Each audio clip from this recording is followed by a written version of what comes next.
Buat pertama kalinya sejak 2019, mutu udara di Singapura hari ini mencecah paras tidak sihat ekoran diselubungi jerebu.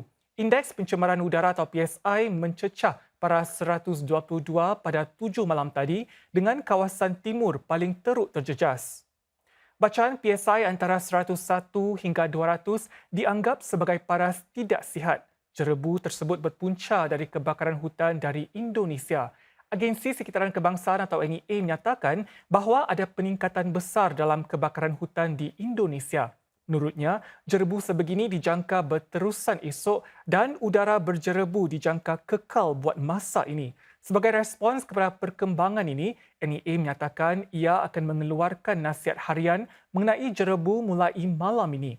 Ini demi membolehkan orang ramai merancang kegiatan mereka bagi tempoh 24 jam selanjutnya. Buat masa ini, para doktor menasihatkan orang ramai supaya tidak keluar rumah khususnya bagi kumpulan-kumpulan berisiko seperti kanak-kanak, warga tua dan mereka yang ada penyakit paru-paru. Bagi yang lain, mereka digalak menangguhkan kegiatan senaman giat di luar. NEA menambah pasukan bertindak jerebu pemerintah bersedia dan melaksanakan pelan tindakan masing-masing seandainya mutu udara terus menjadi bertambah buruk. Setakat pukul 7 malam tadi, bacaan PSI 24 jam berada antara 67 dengan 122 dengan bacaan tertinggi dicatatkan di kawasan timur. Bacaan sejam PM 2.5 pula menunjukkan paras lebih tinggi di kawasan timur dan tengah. Orang ramai dinasihatkan agar mengambil kira bacaan ini apabila membuat perancangan bagi kegiatan di luar rumah.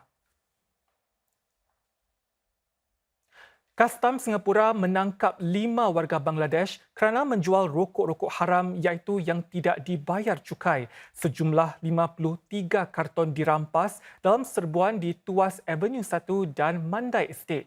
Cukai yang tidak dibayar itu berjumlah lebih $5,300 selain nilai GST hampir $500. Turut ditangkap ialah 2 orang pembeli rokok haram itu yang dikenakan denda. Keadaan di luar dormitory pekerja asing di Tuas ini kelihatan sunyi. Bagaimanapun di sebalik lori-lori ini, penjualan rokok haram rancak dijalankan. Kegiatan tersebut terbongkar menyusuli serbuan kastam Singapura terhadap rokok-rokok tidak dibayar cukai. Dalam operasi serbuan pada 8 malam, lelaki ini diberkas kerana membeli rokok haram. Jalan-jalan coming, I see people selling, then I buy. I just coming here, stayed 1 month. The 1 week, 1 time I buy. Realizes cheaper, that's why I buy. Begini modus operandinya. Si penjual akan menyembunyikan 10 hingga 15 kotak rokok di kawasan semak dan hanya mengeluarkannya jika didekati pembeli. Setiap kotak rokok itu dijual pada harga serendah $5 dan sehingga 50 kotak boleh terjual setiap malam. Di kawasan semak itulah para pegawai kastam menemui 45 karton rokok selain 3.3 kilogram tembakau kunyah. Smokers may be tempted to buy and smoke duty unpaid cigarettes due to the price difference. Others may also make use of the opportunity to make a quick profit by selling duty unpaid cigarettes. In doing so, they are risking their livelihoods, as the risk of getting caught and the cost of the penalties are extremely high.